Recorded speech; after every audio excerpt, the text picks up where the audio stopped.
Seat से चुनाव लड़ने को लेकर दोनों चाचा भतीजे अपने अपने बातों पर अड़े हुए थे, लेकिन कभी वो उनकी बातों को काटते थे तो कभी ये अपनी बातों को लेकर अड़ जाते थे। यानी चाचा भतीजे की दोनों की बातों में सुलह होना मुश्किल सा लग रहा था, लेकिन अब चिराग पासवान ने थोड़ा आसान जरूर कर दिया है। बता दें आपको, चिराग पासवान ने कहा कि हाजीपुर से कौन चुनाव लड़ेगा यह संसदीय बोर्ड तय करेगा। चिराग पासवान ने हाजीपुर सीट पर कह दी है बड़ी बात, क्या कर देंगे सरेंडर। बता दें, अपने चाचा और हाजीपुर के सांसद पशुपति कुमार पारस की वह मांग कि हाजीपुर स्टेशन का नाम रामविलास पासवान के नाम पर रखा जाए या फिर अगला लोकसभा चुनाव हाजीपुर से लड़ने के सवाल पर चिराग पासवान ने बताया कि कौन कहां से लड़ेगा यह एनडीए तय करेगा, लेकिन वह चाहते हैं कि हाजीपुर स्टेशन का नाम उनके पिताजी के नाम का हो। हाजीपुर क्षेत्र के विकास में उनके पिता रामविलास पासवान का बड़ा योगदान है।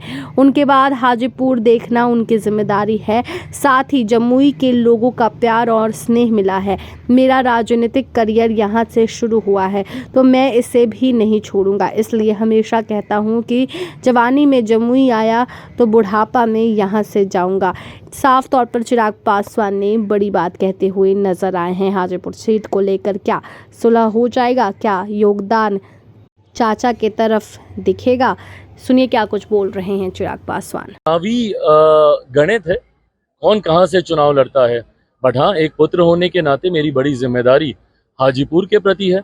और जैसे मेरे नेता की पहचान हाजीपुर रहा है, मेरी पहचान जमुई लोकसभा रहा है, तो ऐसे में एक बड़ी जिम्मेदारी मेरी जमुई के भी प्रति है।